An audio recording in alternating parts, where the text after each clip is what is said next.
নমস্কার বন্ধুরা, আমি মুনমুন কিচেনে আপনাদের সবাইকে স্বাগত। প্রতিদিনের মতো দেখুন আজকে এসেছি আবার একটা ভিন্ন রেসিপি নিয়ে। আজকে আমি মাছের মাথা আর মসুর ডাল দিয়ে দারুণ একটা রেসিপি শেয়ার করব। এটা খেতে কিন্তু গরম গরম ভাতের সঙ্গে রুটির সঙ্গেও খেতে দারুণ লাগে। রুটি, পরোটা, ভাত সব কিছু দিয়ে কিন্তু এটা জমে যায়। অবশ্যই রেসিপিটা প্রথম থেকে শেষ পর্যন্ত দেখার অনুরোধ রইল। তার জন্য প্রথমে আমি নিয়েছি বেশ কিছুটা পরিমাণে মসুর ডাল আর দুটো মাছের মাথা। আর এখন মসুর ডালটাকে আমি একটা বাটির মধ্যে ঢেলে নিয়েছি, কারণ মসুর ডালটার মধ্যে প্রচুর নোংরা থাকে আপনারা জানেন। তাই ডালটাকে দুবার তিনবার জল পাল্টে পাল্টে ধুয়ে নিতে হবে। তো আমি এই কাজটা অফ ক্যামেরাতেই করে নিচ্ছি, দুবার তিনবার জলটা পাল্টে আমি ধুয়ে নেব। এবারে আমি যে দুটো মাছের মাথা নিয়েছিলাম, এখন সেই মাছের মাথা দুটোকে এখন একটু লবণ আর অল্প একটু হলুদ দিয়ে একটু মাখিয়ে কিছুটা সময় আমি রেখে দেব। এতে করে মাছের মাথার মধ্যে লবণটা প্রবেশ করবে, তাহলে খেতে ভালো লাগবে। কিছুটা সময় নিয়ে আমি মাছের মাথাটাকে লবণ আর হলুদ মাখিয়ে একটা সাইডে রেখে দেবো। আর খুব ভালো করে এভাবে হাত দিয়ে লবণ হলুদটা মাখিয়ে নিচ্ছি, যাতে লবণটা কোথাও দলা বেঁধে না থাকে। এবারে গ্যাসের উপর একটা ননস্টিক কড়াই বসিয়ে দিয়েছি, আর তার মধ্যে দিয়ে দিয়েছি কিছুটা পরিমাণে জল। জলটা বেশ সুন্দর গরম হয়ে গেলে ওর মধ্যে দিয়ে দিচ্ছি সামান্য অল্প পরিমাণে একটু লবণটা দেওয়া হয়ে গেলে একটু তেল দিয়ে দিচ্ছি, মানে কাঁচা সর্ষের তেল। এবারে জলটা যখন খুব সুন্দর বলক উঠে আসছে, তখনই আমি এই যে ধুয়ে রাখা মসুর ডালটা আমি দুবার তিনবার করে জল পাল্টে ধুয়ে রেখেছিলাম, এখন এই জলটার মধ্যেই আমি দিয়ে দিচ্ছি মসুরির ডালটা দিয়ে কিছুটা সময়ভাবে ফুটতে থাকলেই দেখবেন ডালের উপরে একটা ফেনা ভাব ভেসে আসবে। এবারে এই ফেনাগুলো তুলে কিন্তু ফেলে দিতে হবে। একটু নাড়াচাড়া করে নিয়েছি দেখুন। এবারে একটা হাতা নিয়েছি, আর এই যে ফেনাগুলো এগুলো আমি তুলে ফেলে দিচ্ছি। এতে করেই রেসিপিটা ভীষণ ভালো লাগবে। ভিডিওটা স্কিপ না করে পুরো ভিডিওটা দেখার অনুরোধ রইল। তো এই পর্বেই কিন্তু আমি সমস্ত যে সাদা ফেনাটা ছিল উপর থেকে ফেলে দিয়েছি। আর এবারে এটাকে কিছুক্ষণ ঢাকনা দিয়ে ডালটাকে সেদ্ধ করে নিতে হবে। এই পর্যায়ে আমি ঢাকনা দিয়ে দিলাম, আর কিছুটা সময় গ্যাসের ফ্লেমটা লো টু মিডিয়াম ফ্লেমে রেখে একটু সেদ্ধ করে নিয়েছিলাম। ডালটা যখন এরকম অর্ধেক সেদ্ধ হয়ে আসছে, দেখবেন এইরকম সেদ্ধ হয়ে যাবে, তখন এর মধ্যে দিয়ে দেবেন সামান্য অল্প পরিমাণে একটু হলুদের গুঁড়ো। হলুদটা আমি প্রথমে এই কারণে দিলাম না, হলুদ যদি আগে থেকেই দিয়ে দেন ডালটা সেদ্ধ হতে অনেক সময় লাগে। তার জন্য আপনারা হলুদটা একটু পরে দেবেন, তাহলে দেখবেন ডাল কিন্তু খুব তাড়াতাড়ি সেদ্ধ হয়ে যায়। সেটা যে কোনোই ডাল হোক, সেটা তাড়াতাড়ি সেদ্ধ হয়। আর এভাবে একটু ঢাকনা দিয়ে কিছুটা সময় রেখে দিয়েছিলাম। গ্যাসের ফ্লেমটা লো টু মিডিয়াম ফ্লেমে করে দেখুন ডালটা সম্পূর্ণ সেদ্ধ হয়ে গিয়েছে। আমি একটা হাতার সাহায্যে তুলে আপনাদেরকে দেখিয়ে দিচ্ছি। দেখুন ডালটা ঠিক এইভাবে সেদ্ধ করে নিতে হবে। তো এখন আমি গ্যাসের ফ্লেমটা টোটালি বন্ধ করে দিয়েছি, আর এই ডালটাকে আমি একটা পাত্রের মধ্যে ঢেলে নিচ্ছি। তো এই পর্যায়ে দেখুন সম্পূর্ণ ডালটা আমার ঢালা হয়ে গিয়েছে। এবারে আমি গ্যাসের উপর একটা কড়াই বসিয়ে দিয়ে তার মধ্যে দিয়ে দিয়েছি বেশ কিছুটা পরিমাণে সর্ষের তেল। তেলটা খুব ভালো করে ধোঁয়া ওঠা গরম হয়ে গেলে কড়ার চারধারে ঠিক এইভাবে বুলিয়ে দেবেন। এবারে আমি যে নুন হলুদ মাখিয়ে মাছের মাথাটা রেখে দিয়েছিলাম, এখন সেই মাছের মাথাগুলোকে তেলের মধ্যে দিয়ে খুব ভালো করে ভেজে নিতে হবে, যাতে খুব সুন্দরভাবে মাছের মাথাগুলো ভাজা হয়ে যায়। গ্যাসের ফ্লেমটা লো টু মিডিয়াম ফ্লেমে রেখে আমি উল্টে পাল্টে এভাবে ভেজে নিচ্ছি। আজকে এই ডালের রেসিপিটা একদম ভিন্ন ধরনের হতে চলেছে। আপনারা তো মসুরির ডাল অনেকভাবেই রান্না করেছেন, একবার মাছের মাথা দিয়ে এইভাবে রান্না করে দেখবেন। আমি 100% গ্যারেন্টি দিয়ে বলতে পারি এতটাই সুস্বাদু হয় যে গরম গরম ভাতের সঙ্গে এরকম একটা ডাল থাকলে কিন্তু আর কোনো কিছু তরকারির প্রয়োজনই হবে না। আর যখন মাছটা ঠিক এইভাবে ভাজা হয়ে গিয়েছে, খুন্তি দিয়ে কিন্তু আমি মাছটাকে এরকম একটু ভেঙে নিচ্ছি। এতে করে মাছের ভেতরে মানে যে অংশগুলো রয়েছে খুব ভালো করে ভাজা হবে। আর মাছের মুড়োটাকে এরকম একটু কিন্তু গুঁড়ো গুঁড়ো করেই ভেজে নিতে হবে। মানে গোটা মাথাটাকে এভাবে একটু খুন্তি দিয়ে ভেঙে নেবেন, তাহলে দেখবেন মাছের মাথাটা ভালো করে ভাজাও হবে। আর আমি যে রেসিপিটা তৈরি করছি তার জন্য মাছের মাথাটাকে এইভাবেই ভেঙে নিতে হবে। ভেঙে নিয়ে খুব ভালো করে একদম লাল লাল করে ভেজে নিতে হবে।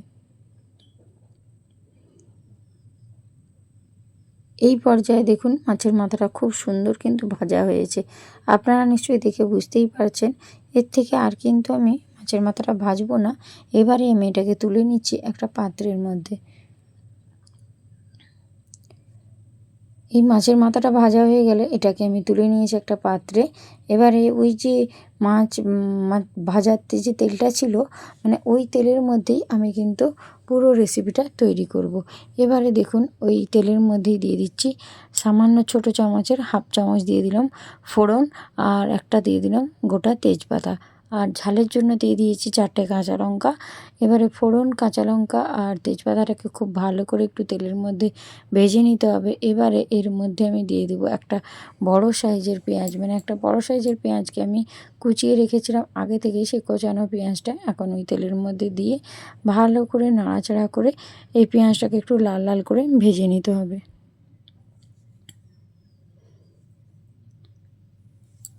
তো এই পর্যায়ে দেখুন পেঁয়াজটা মোটামুটি একটু ভাজা হয়ে যেতে এর মধ্যে আমি একটা বড় সাইজের টমেটোকে একদম ছোট ছোট করে কুচো করেছিল, সেই টমেটো কোচাটাকেও দিয়ে দিতে হবে।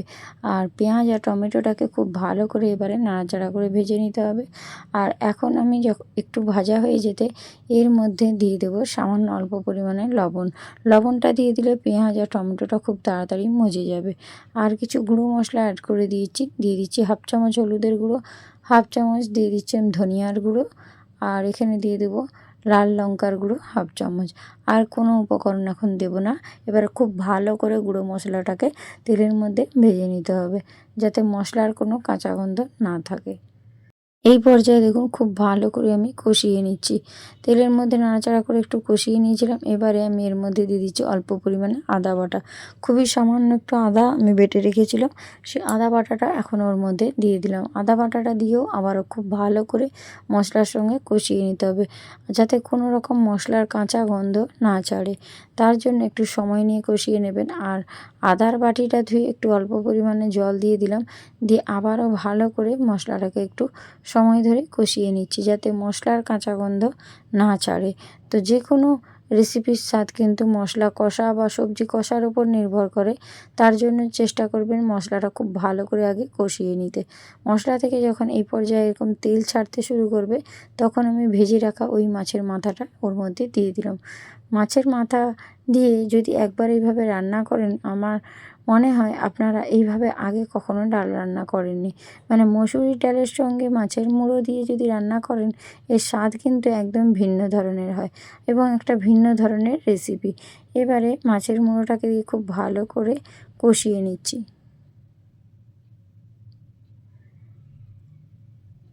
এখন দেখুন মাছের মুড়ো দিয়ে খুব ভালো করে কষিয়ে নিতে এখন দেখুন মশলা থেকে তেল ছেড়ে দিয়েছে, আর এর থেকে বেশি কিন্তু কষানোর কোনো প্রয়োজন নেই। এবারে আমি এর মধ্যে দিয়ে দেবো সেদ্ধ করে রাখা ওই ডালটা,